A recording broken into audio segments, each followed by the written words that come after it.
Hello, everyone, and welcome to this episode of Nature and Science Podcast. I'm your host, Don Murphy.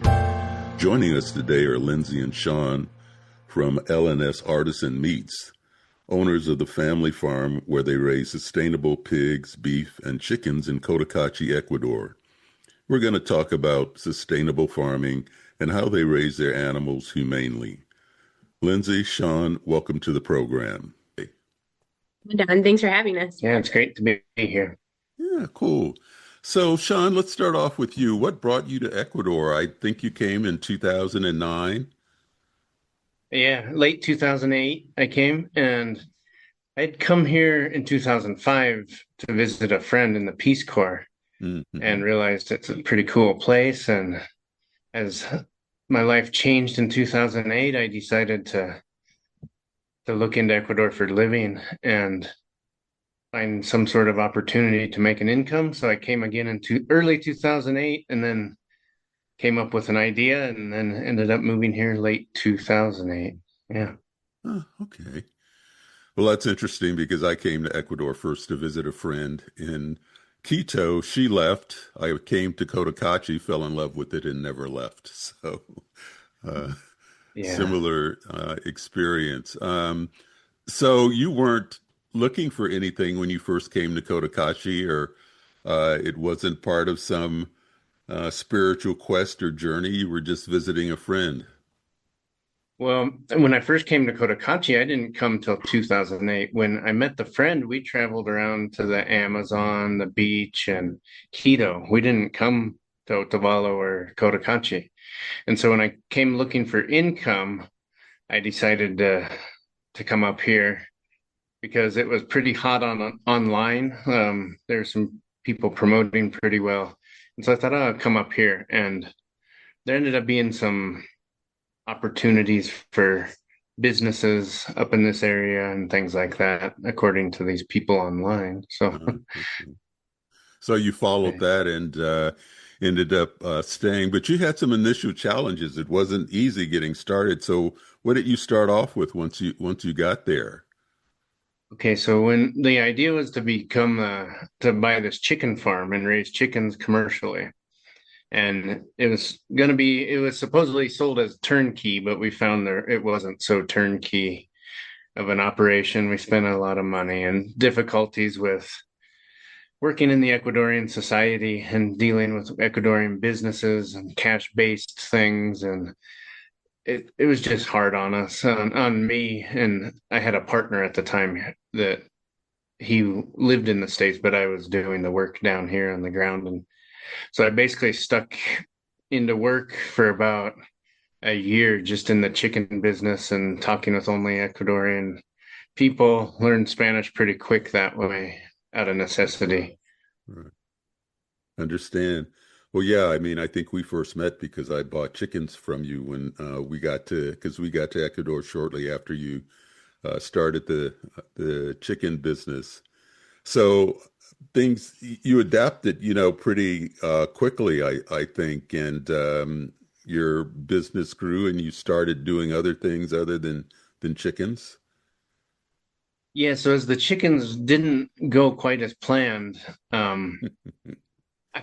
I was looking at other things, and I had taken a permaculture class through, I don't remember who brought them in, but it's in the San Miguel Conjuntos in that little area there. And me and some of the guys who I'm still friends with took that together and we just learned a lot. And I was like, ooh, I like the idea of doing something like that. And so I kind of looked at how to do it. And the biggest thing that stuck with me is using animals to clean land because I had a lot of land that was just in disarray. And so I bought some pigs and then we started going that way. I also had land on the coast that my idea was to get this chicken farm going and then make a hostel out on the beach. But like you, I fell in love with Cotacachi and ended up staying here and sold the property. That is just a lot in Manabí. Right. Yeah, I still have a lot in Manabí. So It's a very attractive place. I have a place in San Lorenzo. It's just absolutely beautiful along the coast there. Yeah. So things rapidly changed, and you met your life partner, Lindsay, and you guys started. I mean, you mentioned permaculture, so I guess that was your first introduction into what we call sustainable farming now. And you guys met, and then the business started to grow. You were using pigs first to clear land. So how did you make the transition from uh, just using the pigs in a permaculture sense to help clear the land to thinking about it as a business? So we were using the pigs, and we were clean an area, and then we'd plant crops behind them and just kind of rotate out. And in the meantime, I was making these smoked chickens and selling the chickens, and everyone was, we were just missing a good quality meat, like a breakfast sausage, things like that. And so I started experimenting. I'd buy a pig from down the road or something, Mhm. and try it out and get my hand in the butchering, and then I made some pretty good bacon a time or two, and I was like, oh, this is gonna be what's gonna be the future, I think, because a lot of expats were starting to come. You for sure were one of the first, and then as more started to come, they all heard of me making good product, and Right. so the experimental process, and then as the pigs grew, we had to figure out if that's the route we're definitely going to go and start slaughtering here and processing them. So you didn't have any butchering experience before then, right? None, no. Oh my goodness. So yeah, I was buying these pieces of meat for a while, brining and smoking, and then I would buy a pig or two, and then we'd slaughter it and bring it into our house at the time and our kitchen counter and figure out what we're doing. And yeah. So the back to the pigs, I decided to do this the tractor system with a pig, and I went to buy the pigs the first day I came here. Or, well, sorry, the day I went to buy the pigs was the first day Lindsay came, the same day, and she Hmm. came to the door, and I gave her the keys, and I went to go buy pigs. We talked for about 2 minutes. Said, "Watch the dogs." So that's a good transition. So Lindsay, how did you end up there? I mean, I think you were backpacking. You're doing some traveling in South America. Yep. So in the US, my big kid job, like my adult job, was as a gymnastics coach in Atlanta, Georgia. And my mom had passed away, and I had to leave Atlanta and that job and come and help take care of my dad in North Dakota. And I had an opportunity where I wasn't paying rent. I had gotten rid of most of my expenses, and so I had time to get two or three jobs. And once I got my dad settled, I realized that it was probably the first time in my life when I had an opportunity to do what I wanted, the dream of like backpacking. Right. And so I flew into Colombia, into Bogota, and except I still didn't have very much money. So my plan was to use a program called Workaway and HelpX. Um, to help me pay for travels. And so I had lined up all of these volunteer opportunities, and then also couch surfing. Right. All these like you volunteer in exchange for room and board, and you work like part-time, like you work in the morning and then in the afternoons are free. And so for me it worked really well as a be able to travel but also not spend very much money. Right. And so I was passing over the border, and I realized I had a job in Tucson teaching English. And I left, and I realized that I wanted to see the Otavalo market, but I didn't have anywhere to stay. And I had found Shawn on couch surfing. Mhm. But Cotacachi, the farm, was probably about 15 minutes away from Otavalo. Right. And I was like, well, I don't really want to stay there, but I don't want to pay for a hostel. So if he answers my request on couch surfing, I'll stay there. Um, and then, I can go see the Otavalo market. It's famous for being the largest open air market in South America. And then I had a job lined up in Quito. And so that's how I met Shawn. And his response, I remember the message very clearly. If you don't mind sharing a room with two kittens I just got, I have a space for you to sleep. And so I was like, yep, that's fine. And so that's how I found the farm. And I remember getting off the bus in Quiroga, which is the closest like small town to the farm. And he picked us up and I, you know, he said, hey, I gotta go. I'm picking up some pigs from my vet's house. An in tag. And can you watch the dogs? And I was like, all right, I can. And so that was my first night here. Right. And in you said in Intag. So Intag's a valley, a beautiful valley, but it's about an hour and a half. Well, it could be 2.5 hours away, depending upon the road. And so Shawn had to go a ways away. But before we continue, you talked about the workaway and couch surfing. So that was kind of a formal program that you had, Shawn, where people could come and stay for a while in return for working the farm. Is that right? Well, at the time Lindsay messaged, I was only doing couch surfing, which is usually just a day or two. People spend the night and things, and as they're passing through. And then when she came, she was talking about at the time woofing was a thing, but it wasn't really online. And I had looked at doing woofing, but she's like, "Oh, there's this workaway and this and that." So I kind of looked into that, and so I was receiving couch surfers. Then as we were talking, I said, well, if you guys ever want to try to start a program here, you could be the first volunteers and I'll set up an account with Workaway or HelpX. And I ended up doing both of them. And so that's how it started. I had the job I had lined up in Quito was actually for a small farm. It was like my first introduction to real like animal husbandry and taking care of animals. And they moved their farm to Mindo, which is also another cloud forest, like Intake type environment. But when I got there was no electricity, no running water. They kind of dropped us off with a farm full of animals, a bunch of ducks, cows, donkeys, and they were like, we'll be back in 2 weeks. And I was like, this is not exactly what I signed up for. I'm a pretty tough person, but I really enjoy electricity and hot water. So I had messaged Shawn was like, if you want to come back, you can come back. And so I had messaged Shawn and we kept in touch for those, I think it was 3 weeks. And so then I came back, and I think the initial intention was just to stay for a month till I could figure out, because I was supposed to stay at that workaway until I moved to the next volunteer job, right?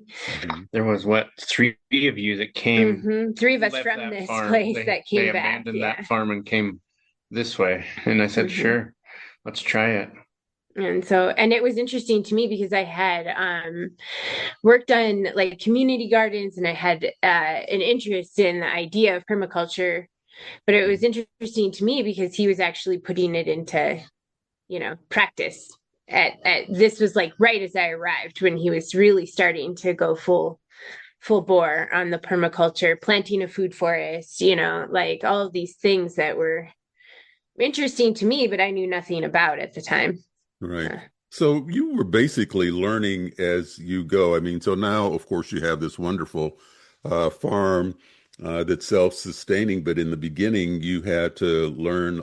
It sounds like you had to learn by doing and by trial and error. It was all done by experience, and some of it, some pretty tough lessons. And in the meantime, I'd exhausted all my little funds I did have on the chicken business. And so these pigs were like do or die for me. So we really had to figure out a plan to make this work. And, it wasn't we at the time, it was me with the helpers at the time. And so it was more like, I'm not sure how I'm going to do this. And a lot of stress. But so how did the two of you become we?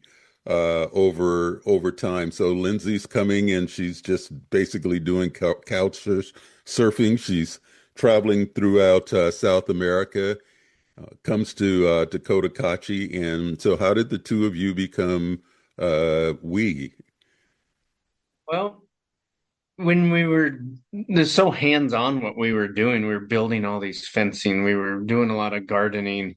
And so it was like you're together with people all day, well, with Lindsay, let's say, and the others, like all day long. And in the evenings, we're cooking together, we're hanging out. So it's like this crash course where, intensively getting to know 16 each hours other. straight of knowing each other. And so you really learned a lot. And it doesn't help that she's very attractive. Wait, it doesn't hurt. It doesn't hurt that she's very attractive. Get it right. However, whatever that saying is, I'm not the best at these things. But I think it's funny too, because I talked about those two little kittens that he said. Well, one of those kittens got like eaten, got bit by a dog. And so I think we spent a few hours each day force feeding this kitten, trying to keep it alive, syringe feeding, yeah, Tigger. And so we got to know each other pretty well. And like I said, I had another volunteer gig like lined up, and so I was off to Santa Marianita on the coast outside of Manta, and I left, and I think I was gone for 2 weeks, and we just kept in touch, and the whole time, like, we talked every day. And he was like, why don't you just come back? And so I just came back, and I warned him. I'm like, I got nothing. I got $500 in my bank account. I'm happy to work, but that's about all I can offer. Right. And so, yeah, I came back, and it just, never left, really. So the relationship just developed from there. So Shawn, did you formally ask Lindsay to marry you at some point? Our lawyers. Oh, yeah, it wasn't the romantic gesture again. It was, how did we exactly do that? There was issues with her visa. And in the meantime, my grandfather had passed away. And so she needed to leave the country. And I said, how about you stay with my grandma in Arizona at a retirement community? Well, I was really close with my grandparents. They were like really close, like my parents, just. And so I said, why don't you stay with her? We'll get your visa figured out, and then we'll figure it out. At that point, did we say I was going to marry? We were in the office of Santiago, the lawyer. He's like, this would be a lot easier, because we were trying to explore how I could get a visa, right? Because there's certain requirements in Ecuador, any country that you want to immigrate to be there legally. And he was like, this would be a lot easier if y'all were married, right? And like, we just kind of looked at each other and we're like, yeah. That's a good point. If we're working on me living here forever, anyways, right. Why not just go for it? The biggest problem with that was we're both independent people, and then we really didn't realize we weren't dependent, and we weren't as independent as we were, and we had a hard time realizing that at first, I think. And so, right. Yeah, eventually we realized we were us and not each other, Right. And so I think I don't think we decided to get married until we realized that you were pregnant.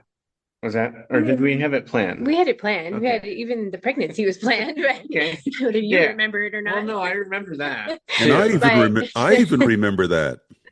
But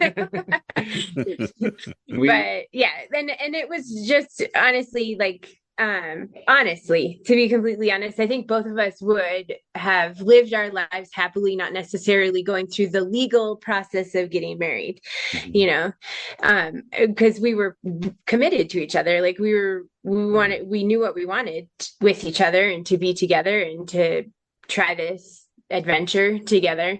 The actual legal process of getting married, though, was suggested by the lawyer, and then Grandma Betty, who I think she was in her 80s at probably that point, early 80s, yeah. And I think that was something that was pretty important to her. And when we brought it up, like, hey, we're going to go get married because we need the documents in order for me to get a visa and all this other stuff, and she's like, well, no, you're having a wedding. And so she planned my wedding for me. And it was Sean's mom and his aunts are Mexican, and so they made, I don't even know, hundreds of tamales, and Grandma Betty went to the grocery store and ordered a cold cut tray, and yeah. And so you got married in the United States and then back to Ecuador? Yes. Yeah. I had to leave the country for 3 months in order to come back legally. Right. And then when we got back, I got the visa, and yeah. Yeah. So, and we're talking about your permanent resident visa that Yes. allowed you to stay. That's a great semi-romantic story. Yeah. That's that's really great. So now on to the farming. I mean, what you're doing now is pretty amazing with the business that has grown over the last 15 or 16 years. So how did that develop over time? I mean, you don't have any money, or not a lot of money. The pigs are We had zero. zero. The pigs are a do or die situation. So you were what you would call land poor. You did have the property and the pigs. So what happened? What happened next? Tell our listeners how you transitioned from nothing to making this farm work. Well, we'll start at the first pigs that we raised that I bought an in tag, like we said. They became the slaughter size. We kept a couple for the sows for reproduction. I think we kept 3 of the 5. Yeah. About 5. 3 were females, Three and were then female. the 2 Kept were them all. males. And so we started slaughtering them, and sure enough, the demand for that meat, good quality, like Italian sausage, a maple breakfast link, things like that were in demand here as Cotacachi grew with expats. It was, I think, exclusively expats at the time of the people that are clients, and just slowly and surely the demand was there, and it was like our popularity grew by word of mouth, really, like people telling other people, and them learning about what we were doing, and we just kept going. Like there wasn't an option, I think there's probably been a handful of times in the last 15 years that we've talked about, well, what if we went back, to the US, but then the idea of like going back to the US and what we have to do and the way that our life would change, we talked ourselves out of it, because and so it was do or die, we just had to make it happen. And so Sean's was great and creative, and like this was something that he had a huge interest in, was processing animals and creating things, culinary side. I happen to be good at organization and marketing and things like that. So then I could cover that side, and the animal part and the farm part and the sustainable farming part, I think, was us just like our empathy, like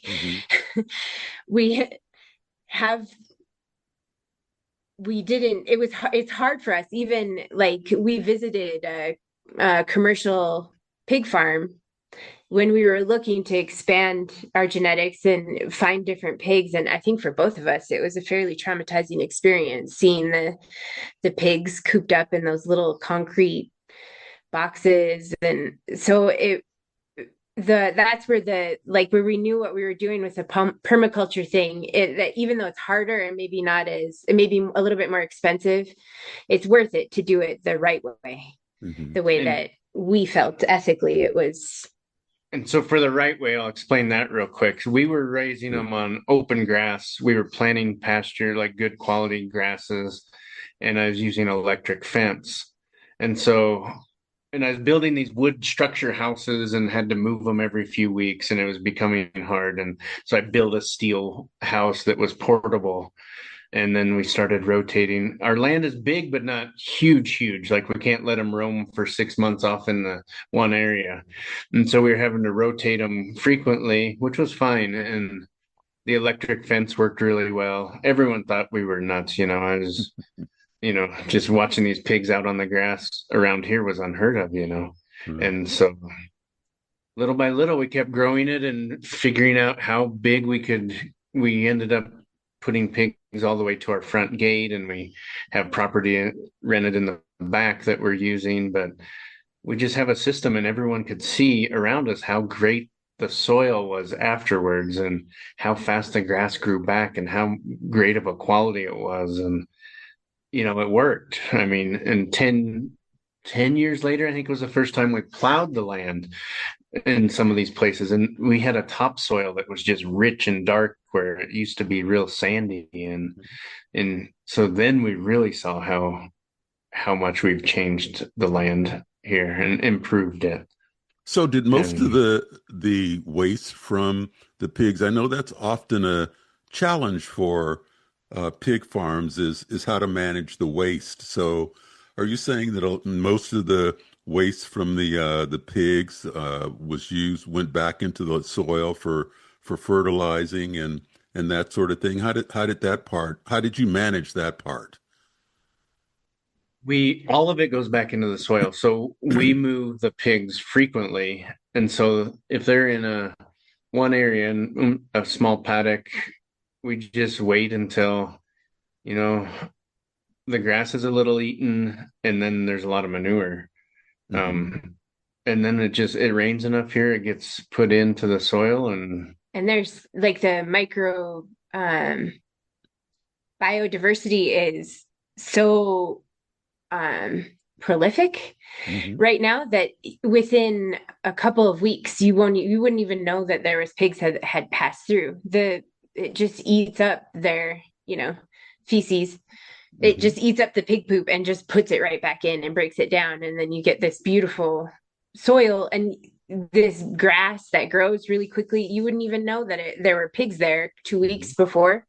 It grows so fast. I have to have a calendar so I know, because I used to just do it. Oh, it's been 3 weeks or three. We always leave a 21 day as a break for a bacteria breakdown, and kind of eliminates problems there. So we leave it for 30 to 40 days before we would ever think about putting pigs back on it. And that hasn't really been an issue.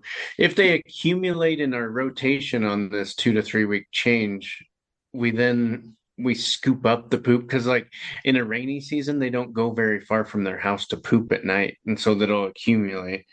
And we'll dig that up and put it onto our fruit trees or around them where the pigs don't get to, because they do destroy. They will dig everything. So we've had pigs dig. There was a peach tree once that was just dug up and tipped over, and we tipped it back straight, put the dirt back in, and it's still living. But they can dig anything up. They ate all of our apple trees. They've eaten half of our avocado trees. Yeah. So we put a thing around a cage. We used to do wooden cages, and we would build it out, and they would look for the weak points. They like to scratch their backs on it and stuff. And if they feel it moving, they're like, oh, here we go. And so then we'll go out and we'll just, where was that tree? There used to be a tree here, I think. And there'll just be a hole. Yeah. So how many acres and how many pigs do you have now? I know the last time we talked, just before I left Ecuador, you were in the process of having to lease other land or move your pigs onto other property because you had expanded. Yeah, we still do that. On our farm, we have the land here is probably just at 7-8 acres, 7 or 8. And so with the land in the back, and so it's not a lot. We try to max out on that whole land at like 100 pigs, 120 in a rotation. We'll try to keep 8 or 10 sows here, and then the piglets will count as a bunch, but they don't really damage the soil that fast. And so what we were doing, we'll raise the pigs here, and then I'll send them off once they're weaned and stuff, and we'll take them out. We have a couple different farms that are working with us, and they will keep a couple litters there, raise them, and then we'll bring them back here we'll bring the whole litter at a time and then slaughter within a couple weeks. Yeah. And then they'll usually keep some sows there, and then they create their own Right. their own process of mothering or So Raising what's them and then raising. what's the putting them. rotation like? How long does it take to raise a piglet to market?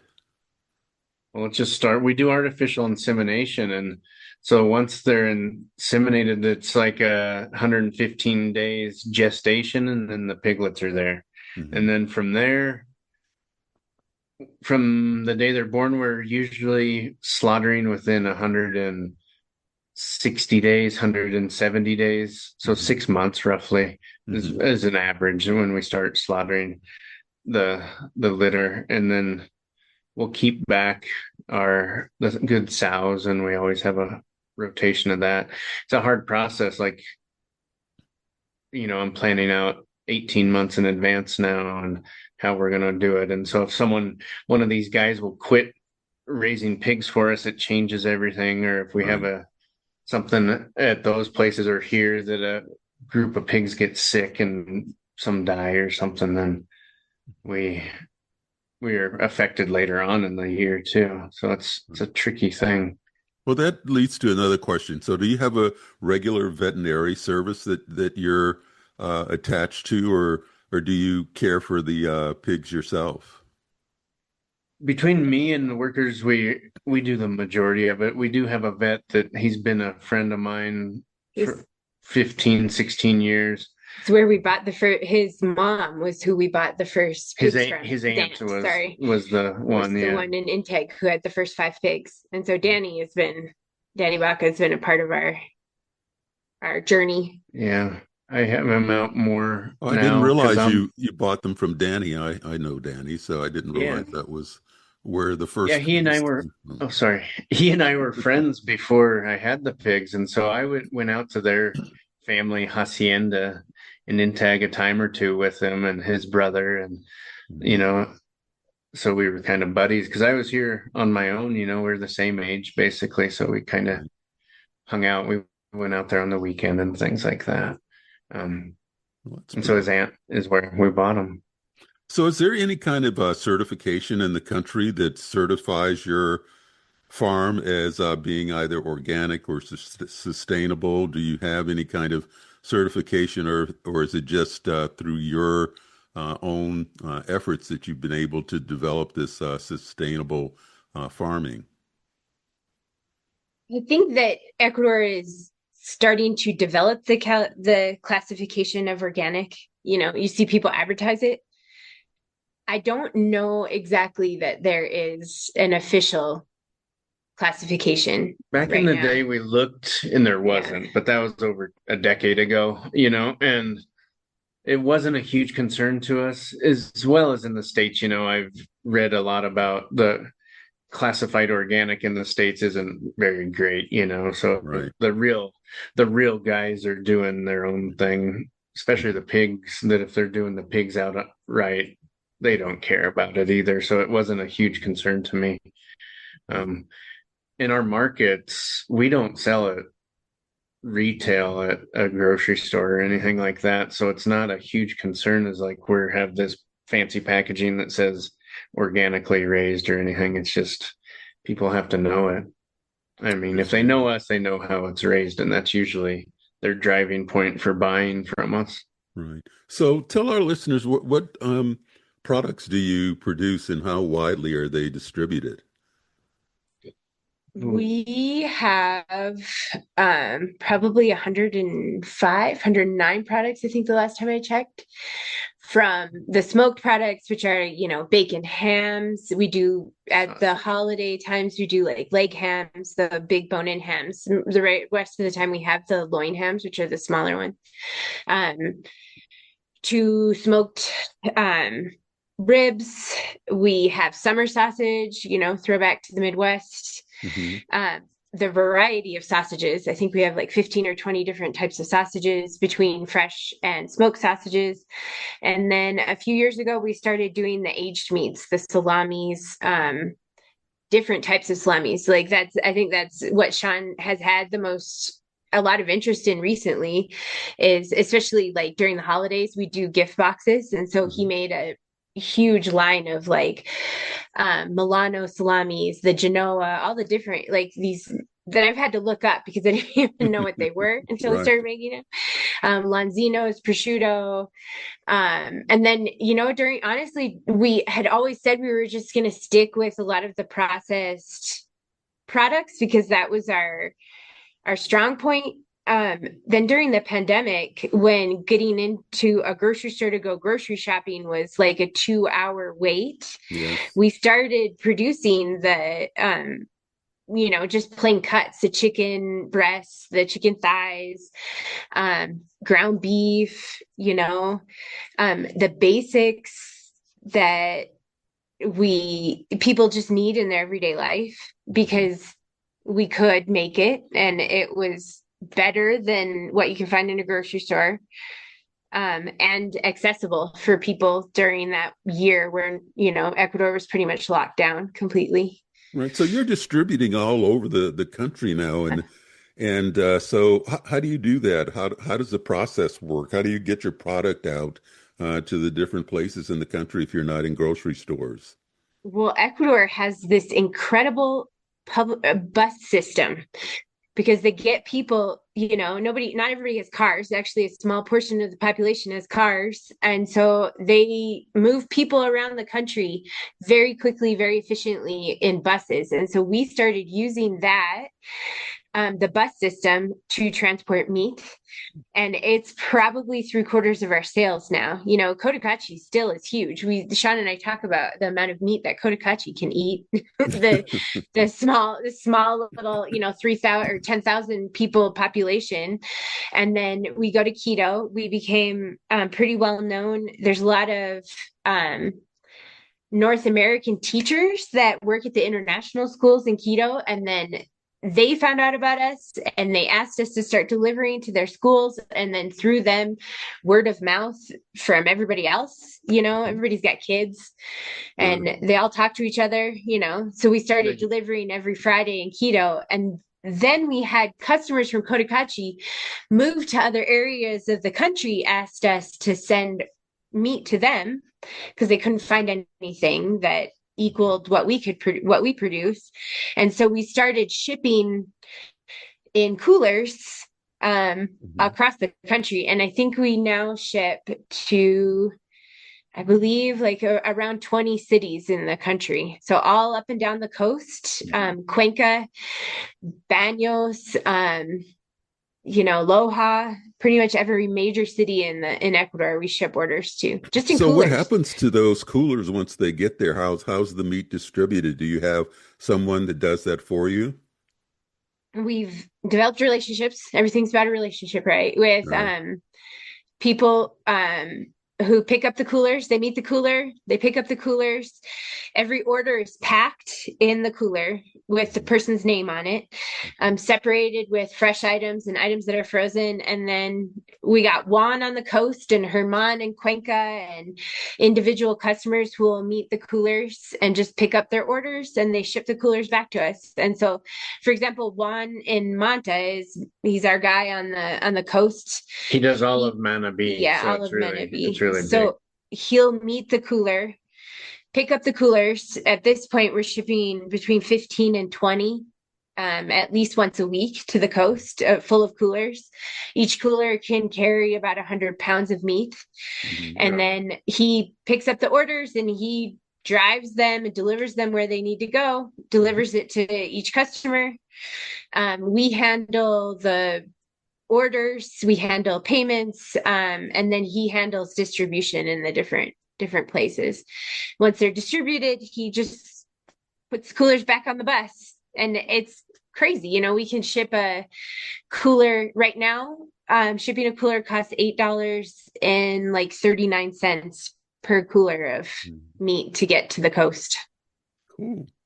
So, I mean, and then we pay him. that's quite an operation. And speaking of operation, so you started out with basically just the two of you and maybe one helper. So how many people do you have working for you now, and both distributing and working on the butchering and the care of the pigs on the farm? We have, well, at first we used volunteers to learn the processes of the meat and things like that. So we didn't even have workers. And then eventually we hired our first worker, And now we have 8 full-time workers. One of them is dedicated to the pigs outside. Hmm. And then we'll have one person help him when needed.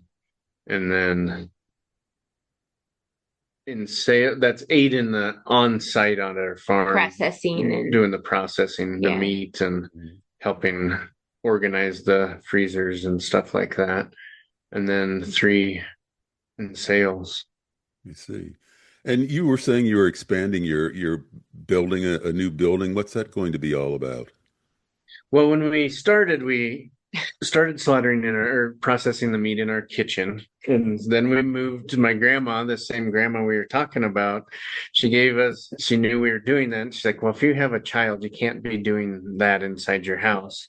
So she gave us enough money to put up a little bit better than a lean-to. And so then we started working out of there. And then, but they're little. So then we started expanding little by little when we had a chance. And so I had this chopped up building, with different things. And so we've been talking about being able to have this building all inclusive, completely how we want to, and what I want to do with it. And so we had, I don't know how many years, 3 years now, we talked about it and we didn't want to. I was like, it's going to be expensive and, walk-in coolers and blah, blah, blah, just everything got really expensive and we knew. And so finally we said, let's just do it. This will be the last big investment as far as like that, our processing part of it. And so we did it. We put up a big building. It's a 20 meter by 12 meter. I don't know. And it's tall enough for 2 floors. We have part of it as second story for offices and a meeting area. And a specific packing, because when we started doing this, we didn't expect for us to be shipping across the country. So, we are able to, when Shawn designed the building, so we're able to have a specific packing area. And I have my own fermentation room in the same building, and we have the slicing area where it needs to be, and not like we have to disassemble one area, scrub it down, then start another process. It's all set up to how it needs to be. And the walk-in coolers, that was our biggest bottleneck, was the refrigeration capabilities in our current building. And so the big walk-ins are going to be a big change for us. And when's that all going to be finished? Oh, it's almost right there. Now I'm actually, earlier this morning, I was moving things around to like pass over. The guys it wasn't a fancy ribbon cutting to start, because they're actually working in it little by little, because I have the 2 walk-in coolers. 2 of the 3 are running, and so they can cut the meat over there, and then we'll make the sausages over in the other building.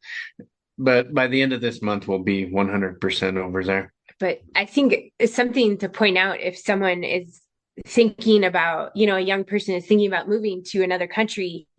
Ecuador is what we know, right? So I can speak to that, but there isn't financing for small businesses here. There isn't a way. If you don't have the money, you don't have the money. There isn't in the US, I think that people in the United States take for granted the financial system and for better or worse, the access to loans, but nobody in the United States was going to give us a loan because we live in Ecuador, and Ecuador wasn't going to give us a loan because we're foreigners, we're immigrants, and they see us as a flight risk.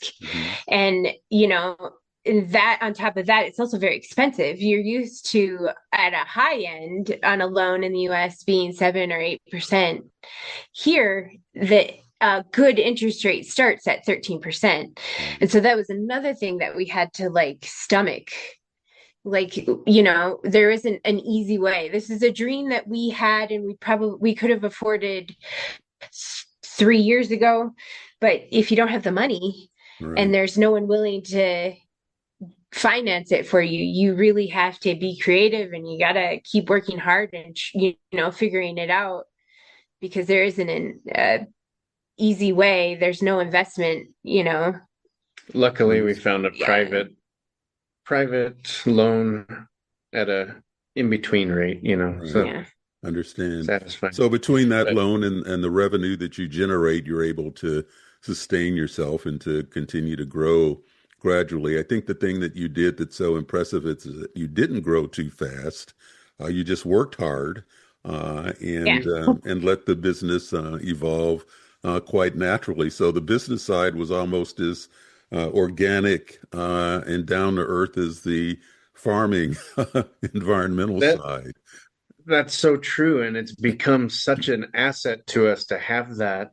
We're on the max capacity. We always have been for the last, what, 7, 8 years, like Yeah. of our production capabilities. Our demand is just slightly more Hmm. for without really a lot of push. We do. Lindsay does great marketing and she does that, but we're not like paying for advertisement or anything like No. that. It's just kind of just trying to keep up with these people that are coming into the country that hear about us. And, we are all over the country. And, if you can get door service in Puerto Lopez, Manabí, Ecuador, they love it because it's a 2-hour taxi ride to a grocery store, basically. Right, exactly. Well, you have a family farm, meaning you have a family.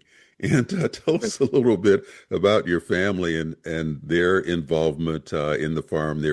They're big enough now. I remember when they were born, and I can't believe so much time has passed. And Yep. are they working on the farm and helping you out? No.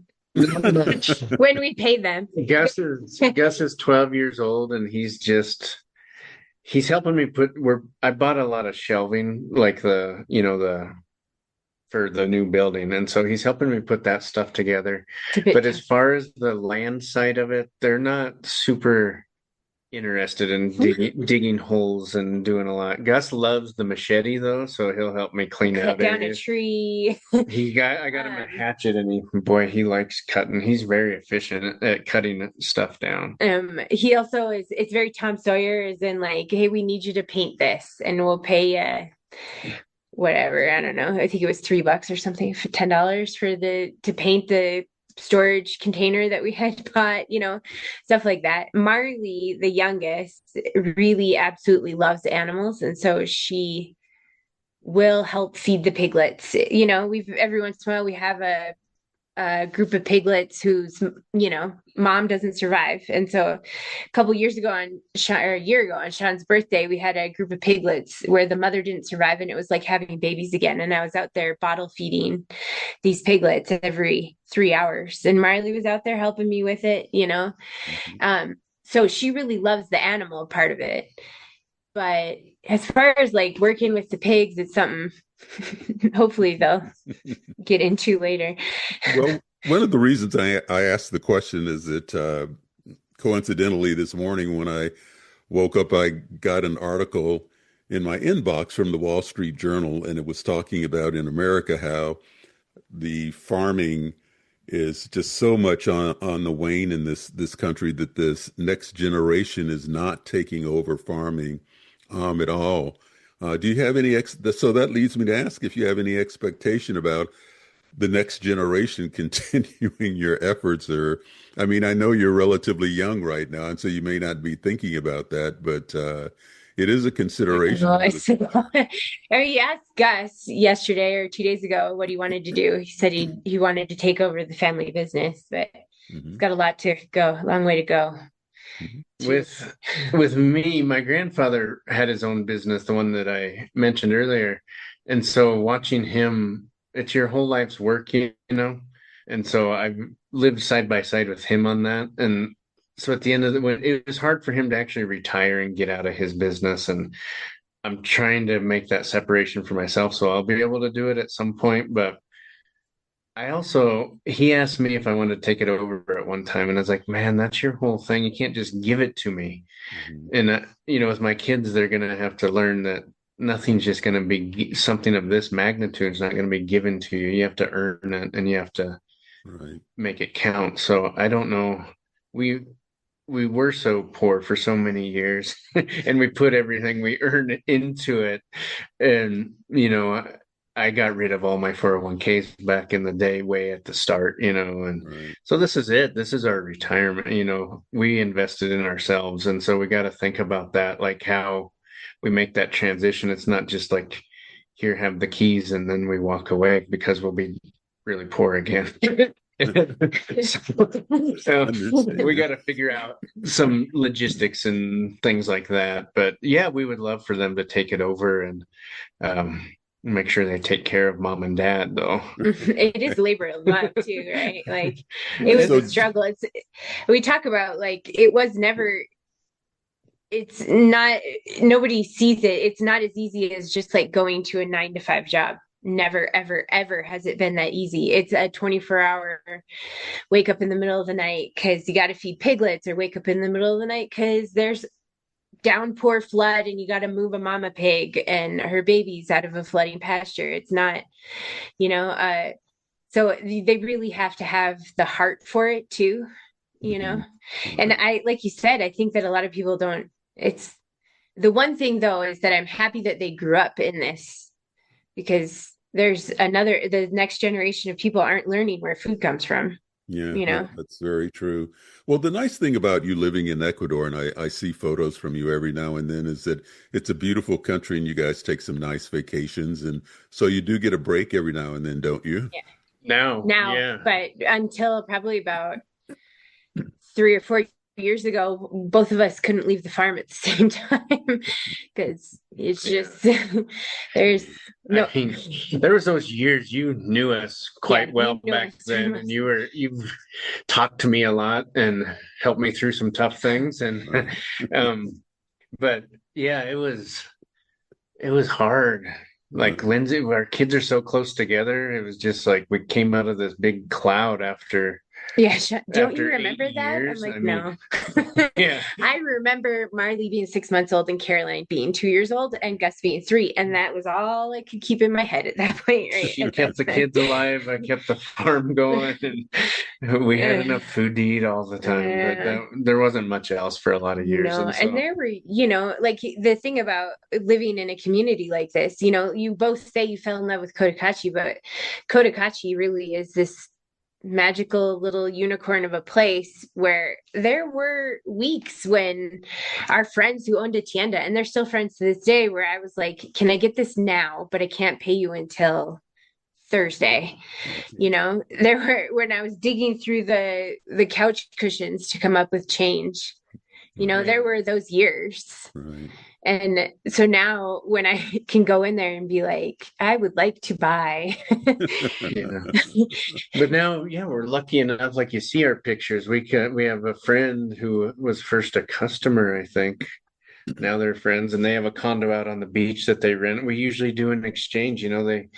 We kind of sell them a lot of meat, then we go stay at their place for a few nights, and it's just great to be able to hit the coast and take a vacation. And our vacations are kind of funny because we'll pop into Quito for the weekend and just we'll get into the city rather than get out of the city. We'll go to the movie theater, we'll go to McDonald's, we'll do all this city folk stuff, and just the kids love it. They'll go walk around the shopping mall. Now there's a Starbucks down there, so they get a Starbucks drink, and just like they see on TV and stuff. We had Shawn's mom came, and we had a planned trip to go to Quito.